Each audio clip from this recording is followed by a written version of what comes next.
Bonjour à tous, on se retrouve pour cette nouvelle vidéo sur les sciences industrielles. Cette vidéo portera sur les machines asynchrones. On va commencer à expliquer un petit peu de comment elle est faite, comment elle tourne, et puis on donnera aussi son modèle équivalent d'une phase. Cette machine est, comme pour la machine synchrone, composée donc d'un stator et d'un rotor. Au niveau du stator, je reprends la même illustration, hein. Stru- c'est quasiment la même chose qu'une machine synchrone. Il y a peut-être quelques différences en termes de conception, mais sur le principe, c'est vraiment la même chose. Donc vous avez les enroulements qui sont répartis au niveau du stator, qui créent un champ magnétique tournant. Au niveau du rotor, c'est un petit peu différent.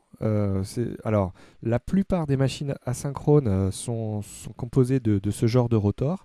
C'est ce qu'on appelle un rotor à cage d'écureuil. Alors, pourquoi on appelle ça une cage d'écureuil? Si on regarde un petit peu ce qui se passe, alors je vous ai mis deux illustrations ici. Donc, la première, c'est le rotor tel qu'il est dans la réalité. Donc, en fait, on voit qu'il y a une pièce métallique avec des pièces ici en aluminium et ici des pièces avec du fer. Et en fait, la partie qui est en aluminium sur cette première illustration, ça ressemble à ça, quand on enlève le fer. Et donc en fait, tout ça là, c'est noyé dans le fer de la machine.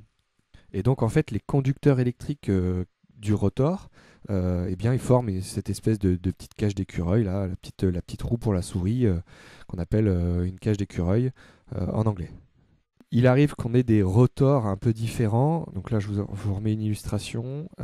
Donc ce sont des rotors bobinés. Donc cette fois-ci, c'est les conducteurs qui sont ici, au lieu d'être euh, en court-circuit avec les bagues qui sont en tête de bobine ici, eh bien on va bobiner avec des conducteurs, le rotor, et on peut accéder donc à ces bobinages par le biais d'un système de balai avec des bagues que l'on voit ici. Donc ça, ce sont des machines où on va pouvoir contrôler en fait les courants qui sont à l'intérieur du rotor. On va pouvoir interagir avec cela. C'est des machines qu'on peut retrouver dans les éoliennes. En général, la dénomination qu'on utilise pour ce genre de machine, c'est MADA, machine asynchrone double alimentation. Alors double alimentation parce qu'on va pouvoir alimenter le stator et le rotor, donc double alimentation. Voilà. Donc, dans les machines à cage d'écureuil, hein, on n'a pas accès au conducteur, c'est-à-dire qu'il n'y a pas de connexion électrique. Les conducteurs qui sont ici sont en court-circuit avec les têtes de bobine et on ne maîtrise pas, on ne commande pas, on ne peut pas accéder avec des appareils aux courants qui sont dans le rotor. Au niveau du principe de fonctionnement, donc je vais reprendre cette illustration ici, et puis voilà. Ce qui se passe, c'est que quand on regarde, si je regarde cette portion-là du circuit électrique du rotor, eh bien ça forme une bobine en court-circuit.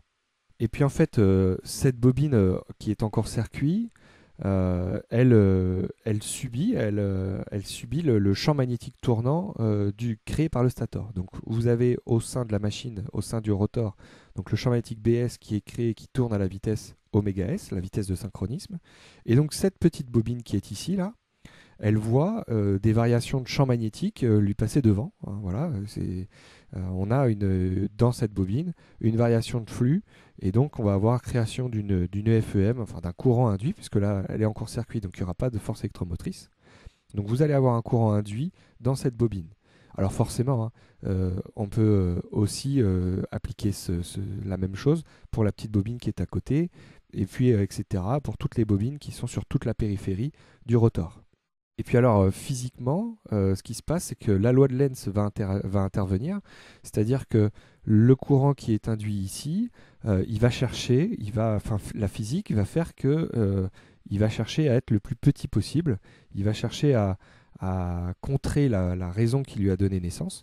Donc en fait, il va essayer de se réduire tout seul, et le seul moyen qu'il a d'aller à l'encontre de la rotation du champ magnétique B, eh bien, c'est de mettre en rotation cette bobine, c'est de mettre en rotation le rotor pour suivre le champ magnétique BS. Et donc c'est comme ça qu'on arrive à faire tourner donc le rotor de cette machine asynchrone.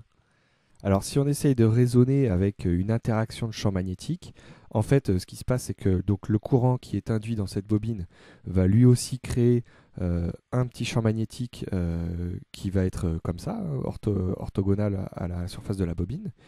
Et puis, ce champ, eh bien, il fait quoi? L'interaction de ces deux champs va créer une attraction, et donc la mise en rotation du rotor. Et puis, toutes les bobines, tout au long de la périphérie du rotor, vont participer à leur manière au même mouvement. C'est-à-dire que la bobine qui serait, alors ça va être difficile à représenter, mais la bobine qui serait de l'autre côté à cet endroit-là, elle va créer elle aussi un champ magnétique qui va être dans le sens opposé, qui va rentrer à l'intérieur du rotor. Là, ici, il sortait du rotor, ici, elle va rentrer à l'intérieur. Et donc, en fait, l'interaction de ces deux champs magnétiques avec le champ magnétique BS fait qu'on a le même effet de mise en rotation du rotor. Voilà, donc c'est une autre illustration de la loi de Lenz qui agit ici au sein de la machine. Alors il y a une particularité quand même, c'est que si on considère que le rotor tourne exactement à la même vitesse que le champ magnétique BS, oméga si oméga égale à oméga s, donc oméga c'est la vitesse de rotation du rotor, oméga s la vitesse de synchronisme, c'est-à-dire la vitesse de rotation du champ magnétique tournant créé par le stator.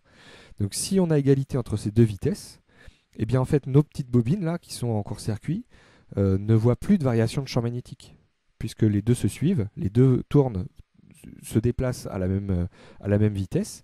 Donc il n'y a pas de mouvement relatif entre le champ magnétique statorique et les bobinages rotoriques. Donc il n'y a pas d'induction. Et s'il n'y a pas d'induction, pas de couple. Donc s'il n'y a pas de couple, eh bien, ça veut dire quoi? Ça veut dire que la machine va ralentir un petit peu. Donc oméga diminue un petit peu. Et puis, alors quand oméga diminue trop, eh bien, il va y avoir suffisamment d'induction pour que le couple augmente suffisamment et réaccélère la rotation du rotor. Et donc, il y a une position d'équilibre en régime permanent. Oméga va être une constante différente de oméga s. Alors, dans les faits, oméga reste proche de oméga s. Donc, c'est comme ça qu'on arrive à définir le glissement. Donc le glissement, c'est la différence relative de vitesse qui existe entre la vitesse de synchronisme et la vitesse de rotation du rotor. Donc on peut l'exprimer, alors ça s'exprime en pourcent. Et en général, pour une machine qui fonctionne correctement, c'est quelques pourcents. Voilà pour le fonctionnement, donc la mise en rotation de cette machine asynchrone. Je vais passer maintenant au modèle électrique d'une phase. Donc là, je réutilise directement un support que j'ai fait pour aller un petit peu plus vite sur la présentation. Alors, ce modèle d'une phase, voilà, on voit qu'il y a quand même pas mal d'éléments qui sont représentés. En fait, ce qui se passe, c'est que entre le stator et le rotor, donc il y a un circuit magnétique qui relie les conducteurs électriques du stator à ceux du rotor. Donc c'est un espèce de transformateur, puisqu'il y a des bobinages primaires et des bobinages secondaires.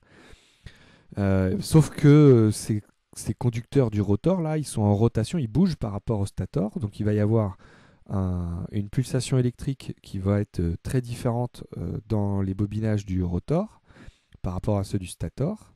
Donc voilà, c'est un peu particulier. Puis il y a une espèce de rapport de transformation, puisque le nombre de tours, le nombre de spires des bobinages stator et au rotor, où c'est vraiment voilà, des bobinages en court-circuit, c'est un peu spécial.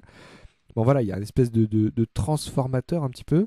Et donc c'est pour ça qu'on peut retrouver dans le modèle de la machine asynchrone une espèce d'aperçu du modèle électrique d'un transformateur, où on voit ici les composants du primaire et ici les composants du secondaire.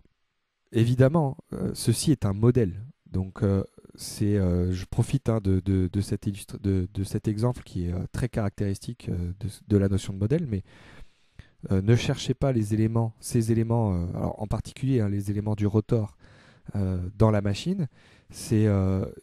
Il représente le fonctionnement de la machine. Donc c'est bien un modèle ici, ce circuit se comporte de la même manière ou très proche de la réalité. D'accord?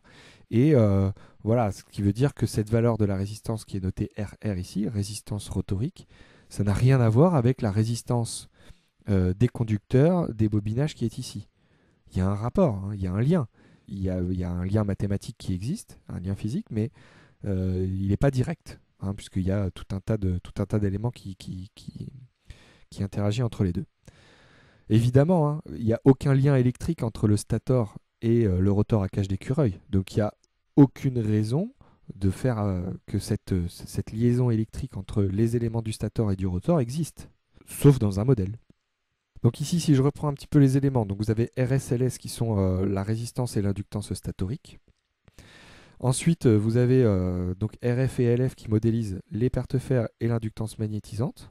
Donc ici, ce qui est très sympa avec ce modèle, c'est qu'on a un modèle pour les pertes fer, c'est-à-dire qu'on est capable de quantifier par le biais d'un composant électrique et donc d'avoir une valeur calculable des pertes fer dans la machine, à condition forcément hein, d'avoir déterminé d'une manière ou d'une autre cette résistance RF. Ensuite, donc là, vous avez la résistance RR et LR qui sont des résistances rotoriques équivalentes ramenées au stator. Hein, voilà, donc c'est en lien avec la résistance des conducteurs du rotor, mais voilà, il y a beaucoup de choses qui se passent entre les deux. Donc voilà, c'est ramené et c'est équivalent et ramené au stator. Et enfin, donc dernier élément très intéressant aussi, donc c'est cette résistance qui va en fait modéliser la charge de la machine. C'est-à-dire que toute la puissance qui va sortir de la machine va être consommée par cette résistance-là et va créer donc le couple qui sort de la machine. Alors il existe des simplifications de ce modèle, hein. Il arrive que dans certains exercices, on simplifie un peu ce modèle de manière assez brutale, hein, même parfois. Donc des fois on ne retrouve pas ces éléments. Il y a donc plusieurs approches et ça va vraiment dépendre de l'exercice dans lequel vous êtes en train de travailler et les hypothèses qu'a fait le rédacteur du sujet sur lequel vous êtes en train de travailler. Mais le modèle le plus complet que l'on a aujourd'hui, c'est celui-ci. Je m'arrête ici pour cette première vidéo sur la machine asynchrone. Voilà, on a introduit un petit peu ce que c'était que la machine asynchrone et puis son fonctionnement et un modèle de cette machine. Dans la prochaine vidéo, je parlerai du bilan de puissance et du calcul du couple électromagnétique par rapport à ce modèle. Donc il y aura un petit peu plus de contenu mathématique dans la prochaine vidéo. À bientôt!